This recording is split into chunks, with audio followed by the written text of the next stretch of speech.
বিসমিল্লাহির রহমানির রহিম। মঞ্চে উপবিষ্ট আমার ছোট ভাই ডক্টর রব, আইআইএসটির ট্রাস্টের সম্মানিত সদস্যবৃন্দ, আইআইএসটির সম্মানিত প্রিন্সিপাল, এখানে উপস্থিত আইআইএসটির শিক্ষকবৃন্দ, অভিভাবকবৃন্দ, ছাত্রছাত্রী, আসসালামু আলাইকুম ওয়া রাহমাতুল্লাহি ওয়া বারাকাতুহু।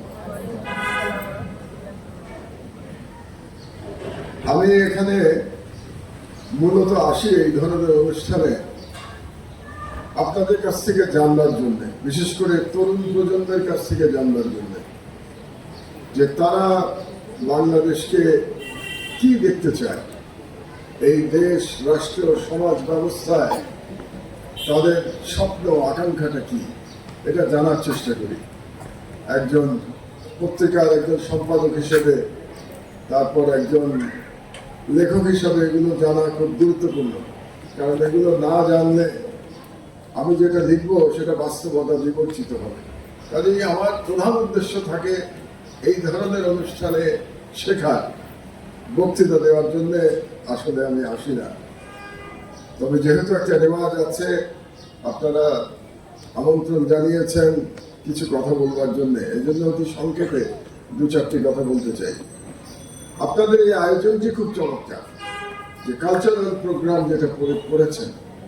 কারণ শুধু লেখাপড়ায় যদি আমরা নিয়োজিত থাকি, তাহলে আদর্শ নাগরিক হিসেবে আমরা আমাদের পরবর্তী প্রজন্মকে, আমাদের ছেলে মেয়েদের আমরা গড়ে তুলতে পারব না। Because the lifestyle is the reflection of culture. কাজেই আপনি কালচার যদি না জানেন, তাহলে আপনার জীবন পদ্ধতিতে সেটা রিফ্লেকশন হবে না, সংস্কৃতির রিফ্লেকশন হবে না। এবং এই রিফ্লেকশনটার জন্য আপনারা যে প্রতিযোগিতার আয়োজন করেছেন, এটা খুব গুরুত্বপূর্ণ। কারণ ছেলে মেয়েদের মধ্যে উৎসাহ জাগবে, কালচার নিয়ে, সংস্কৃতি নিয়ে জানবার, চর্চা করবার উৎসাহ জানবে। আর আমাদের বিশেষ করে মনে রাখতে হবে যে এই দেশের 90% মানুষ আমরা ইসলাম ধর্মাবলম্বী, এবং এই অঞ্চলে ইসলামের একটা দীর্ঘ ঐতিহ্য, দীর্ঘ কালচার, এটা দিনে দিনে হাজার বছরের পথ পরিক্রমায় গড়ে উঠেছে। আমরা কিন্তু সেই ঐতিহ্যবাহী কালচারের অংশীদার। সমস্যা হলো আমাদের এডুকেশনে, এমনকি আমরাও যখন স্কুলে পড়তাম, তখনও যদি আমাদের বইপত্রের কথা আমার মনে পড়ে, সেখান থেকে আমাদের যে এই অঞ্চলের যে হাজার বছরের ইসলামিক কালচার, ঐতিহ্য, ইতিহাস, এটা খুব একটা জানানোর চেষ্টা করা হয় না।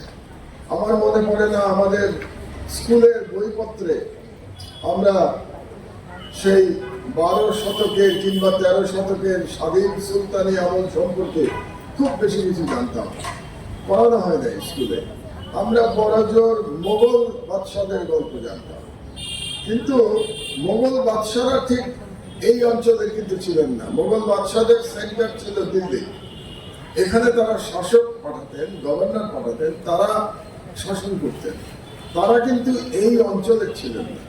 এই অঞ্চলের মুসলিম সুলতানরা ছিলেন এই অঞ্চলের, সেই শামসুদ্দিন ইলিয়াস শাহ থেকে শুরু করে তার পরবর্তী প্রজন্ম, তারা ছিলেন এই অঞ্চলের প্রকৃত এই দেশের রুলার। তো তাদের সম্পর্কে আমাদের জ্ঞান অতি সীমিত। আমরা যদি ওটা জানতে পারতাম এবং বাচ্চাদের যদি অল্প বয়স থেকে এটা শেখাতে পারতাম, তাহলে আমাদের একটা ইউনিক, একটা বেঙ্গলি মুসলিম আইডেন্টিটি গড়ে উঠত, এবং যেটা গড়ে ওঠা খুব গুরুত্বপূর্ণ। এবং যেহেতু আমাদের বেঙ্গলি মুসলিম আইডেন্টিটি গড়ে ওঠে নাই, এই জন্য আমরা নানা রকম এলিয়েন সংস্কৃতি দ্বারা প্রভাবিত হয়েছি। সেটা ওয়েস্টার্ন সংস্কৃতি হোক কিংবা ইন্ডিয়ান সংস্কৃতি হোক, যেটা আমরা সো-কল বাঙালি সংস্কৃতি মনে করি বা বেঙ্গলি বা বাঙালি জাতীয়তাবাদ মনে করি, সেটা মূলত বাঙালি হিন্দুর জাতীয়তাবাদ, যেটা 18 শতকে যেটার উৎপত্তি হয়েছিল ব্রিটিশ আমলে। আর আমাদের যেটা হওয়া উচিত ছিল, বাঙালি মুসলমানের একটা সেপারেট আইডেন্টিটি, সেপারেট কালচার, সেগুলো সম্পর্কে আমাদের জানা দরকার ছিল। এগুলো জানতে হলে আমাদের হিস্ট্রি জানতে হবে। ইতিহাস না জানলে পরে আপনার কালচার গড়ে উঠবে না। আমাদের যে ভাষা, এই ভাষাতেও তো কত বিদেশি শব্দ এসছে, যেটাকে আমরা বিদেশি শব্দ বলি, কিন্তু নাও ইট ইজ পার্ট অফ আমাদের ভাষা, আমাদের বাঙালি মুসলমানের ভাষা। অনেক তুর্কি শব্দ এসছে, ফার্সি শব্দ এসছে, অ্যারাবিক শব্দ এসছে, এবং এগুলো নিয়েই কিন্তু ভাষা সমৃদ্ধ হয়েছে। তো এই যে একটা কালচার গড়ে ওঠা, শত শত বছর, হাজার বছর ধরে একটা কালচার গড়ে ওঠে। এবং কালচার কি? কালচার মানে আপনার ভাষা আপনার কালচার, আপনার ধর্ম আপনার কালচার, আপনার কি খাই আমরা, খাদ্যাভ্যাস, এটা কালচার, আমি কিভাবে কথা বলি, এটা কালচার, এগুলো সব মিলেই কালচার। তো কাজেই এই যে আপনাদের সাংস্কৃতিক যে প্রতিযোগিতার আয়োজন করেছেন, এটা অত্যন্ত পজিটিভ কাজ আমি মনে করি। যদিও it's an English medium school, but এখানে যে কালচার যেটা আসবে, সেখানে কিন্তু আমি মনে করি the emphasis should be on on culture. এখানে আমরা যদি এই কালচারাল প্রোগ্রামে আমরা যদি ওয়েস্টার্ন কালচার নিয়ে বেশি আলোচনা করি, তাহলে আমাদের ছেলেমেয়েরা এটা শিখবে না। যে কথাটা একটু আগে ডক্টর রব বলছিলেন, তারা এক ধরনের সমাজ থেকে বিচ্ছিন্ন হয়ে যাবে। ইংরেজি মিডিয়ামে পড়লেও they are very much part of the culture of this country, এটা তাদেরকে সবসময় মনে করিয়ে দিতে হবে। সুতরাং ইংরেজি মিডিয়াম তারা পড়বে two compete in the international arena, এটাই উদ্দেশ্য হওয়া উচিত যে আমার প্রতিযোগিতা করতে হবে, প্রতিযোগিতা করতে হলে আমাকে ইংরেজি জানতে হবে, এই জন্য আমাকে ইংরেজি মিডিয়ামে পড়তে হবে। কারণ আমি একটা কথা সবসময় বলি লোকজনকে, যে ইংরেজি ভাষাটা এই মুহূর্তে it is not a language anymore, it is a technology. যেমন কম্পিউটার ছাড়া আমরা চলতে পারি না, সেরকম আন্তর্জাতিক বিশ্বেও আমরা ইংরেজি ভাষা ছাড়া চলতে পারি না। এই জন্য ইংরেজি ভাষাটা শেখা অত্যন্ত গুরুত্বপূর্ণ, এবং আপনারা খুব সঠিক পদক্ষেপ নিয়েছেন by establishing an English medium school. It's very important. কিন্তু এই বাচ্চাদের মধ্যে অবশ্যই আপনার নিজস্ব দেশীয় কালচার, বাংলাদেশের কালচার, বেঙ্গলি মুসলিম কালচার, এটাকে যেটাকে বলে এটার মাধ্যমে এদের গড়ে উঠতে হবে। এবং যখন এরা এর মাধ্যমে গড়ে উঠবে, they should be proud of their culture and they will learn English and the Western world, Western civilization, but তাদের যে রুটটা হলো their own culture. So this is very important. এবং আজকে খুব ভালো লাগছে, আমি দেখলাম আপনারা পুরস্কার হিসেবে বই দিচ্ছেন। তো আমার ছোটবেলায় মনে পড়ে যাচ্ছে, যখন আমিও স্কুলের ছাত্র ছিলাম, এরকম অনুষ্ঠানে বই পাওয়ার জন্য অপেক্ষা করতাম। দিস ইজ ভেরি ইম্পর্টেন্ট, কারণ বই পড়ার কালচারও আবার শেষ হয়ে যাচ্ছে।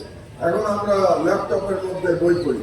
তো এই যে বই হাতে ধরে পড়ার যে একটা আলাদা কালচার, এটাও বাঁচিয়ে রাখা প্রয়োজন। কারণ আপনাকে পূর্ণাঙ্গ মানুষ হতে হলে দিস ইজ ভেরি ইম্পর্টেন্ট।